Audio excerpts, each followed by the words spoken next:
Awfully small command vehicle, but hey, whatever works for you, my friend. What say we go for a game of golf soon? Hello everybody, Sparkster1701 here. And like we said at the end of last month, we're going to do something a little different this time around. By popular demand, I'm bringing back out another month of some of my Lego builds. And we're covering one of the more popular subgroups that was featured in G.I. Joe media, the Iron Grenadiers. A spin-off faction for the bad guys. They were, of course, led by Destro. And here, of course, this is a custom minifigure I built to sort of resemble version 2 of Destro, which was his Iron Grenadier leader armor, and a nice flowing red cape, a gold mask instead of his usual silver one, and a fancy sword. And of course, all the pieces for Destro were bought as official Lego pieces. The sword was a custom that I bought elsewhere. And of course, to go along with this, we have Destro's command vehicle that he was sold with, the Despoiler. But before we take too much of a good look at the Despoiler, let us show off an Iron Grenadier. Now, I know Creo, the Hasbro Lego thing that they did make some Iron Grenadier troopers, but they were sold in a pack that was sold at Comic-Con, so they're not as easy to get, although they are starting to get a little easier. But I figured I'd build a guy to supplement my forces. And these guys are the basic bare-bones troopers of the Iron Grenadiers. They're all expertly trained soldiers. Plus, they also act as salesmen, since Destro runs MARS, or Military Armaments Research Systems, and they sell weapons.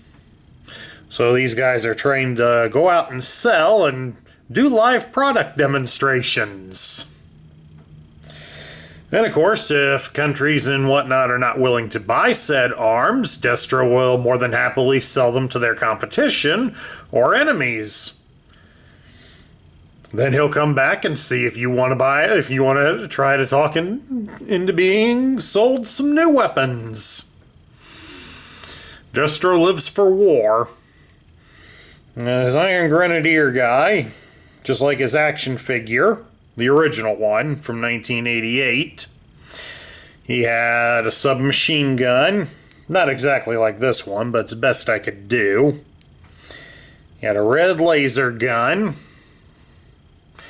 and he came with a ceremonial sword.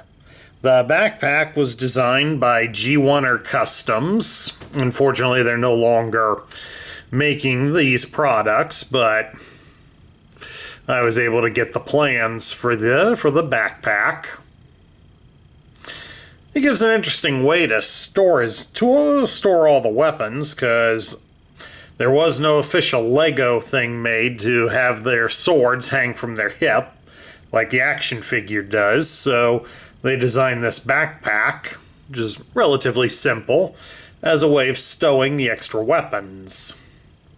Since it's got the sword hanging on the back, and it does have another hook so you can store either gun on his back. So that's a rather neat little accessory. But now on to the Despoiler. The Despoiler is Destro's personal command vehicle. I bought the plans for these and all the others you'll see this month, so there won't be any comparisons to their toy counterparts, so I will apologize for that in advance. Sometimes that just can't always be helped. Plus, as I've seen, trying to get some to custom build myself, some of these toys can get a little outrageous in the price department. So, but at any rate, we've got this one here, totally made of Lego parts. Some of you will probably wonder if the feature that it had does work, is compatible, just like on the original toy. I will say yes, it is, and you will see it at the end of the month. So please do hold out and do enjoy some of the others that we will be showing off. This Despoiler does swoosh pretty well in the hand, and it does have a rotating weapons pod here in the front. It's actually armed with what the blueprints for the toy call Rapid Burst 20mm repeating cannons. And just above it are a pair of Deluge 1 Destro 084 dual mini missiles. So it can definitely cause some havoc for anyone who dares oppose it.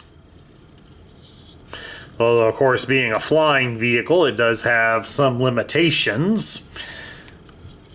As more than likely, it doesn't fly super high, so ground troopers could easily take some shots at it.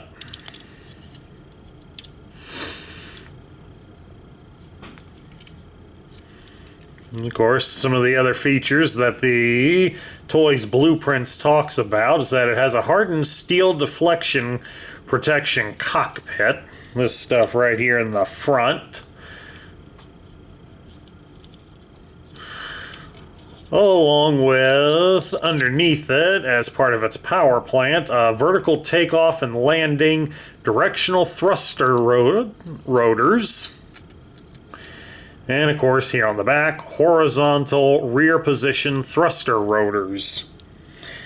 And of course, one feature that gets mentioned a fair amount due to the stupidity of the way they labeled it is the seat in here. Well, there isn't one on this, but on the blueprints they label the command seat as a Destro-sized Despoiler operations/command seat. As my buddy Hooded Cobra Commander 788 commented when he reviewed the Despoiler, it's obviously implying that Destro has a big butt. And we're not going to touch that line with a pole of any length. But it easily does fit my minifigure of Destro. But of course, it's also deep enough that Destro can stand in it instead of sitting. We just got to raise the sword arm up a bit so that he has plenty of room to be put in. And then once he's inside, you can bring down the sword arm so that he can see what he's doing. Kind of standing there at an angle, that's better. Of course, one nicer thing about the Lego version over the original is this has got a nice loose cape that can fold rather easily. The original toys was a little bit on the stiff side, so you ended up draping it over the back of this thing and it would hang over the engines, clearly putting it into a position where it could either catch fire or yank him out of that Destro-sized seat. And that's definitely not something that's going to inspire hope in your minions. Of course, it'll also be an easy way to find those that are worthy of being laid off. So I'm sure if Destro ended up doing that and he noticed any of them laughing, he would be more than willing to terminate their contracts. Probably along with their lives, too. Doesn't have a sense of humor. But then again, if you get yanked out unsurprisingly like that, you wouldn't either. But all in all, I do like how the folks at G1 Customs did design this. It looks pretty close to the toy of the Despoiler. And I do like the fact that I was able to find some nice parts to make a little Destro to drive it. All in all, a nice Lego-built replica of a toy from 1988. And that's our look at a Lego-built Despoiler, along with an Iron Grenadier and Destro himself. I hope all of you enjoyed it. Please do remember that if you love the content that Larry and I show off here, we would certainly appreciate a like, share, comment, and subscribe. This is Sparkster1701 saying I will catch you all later.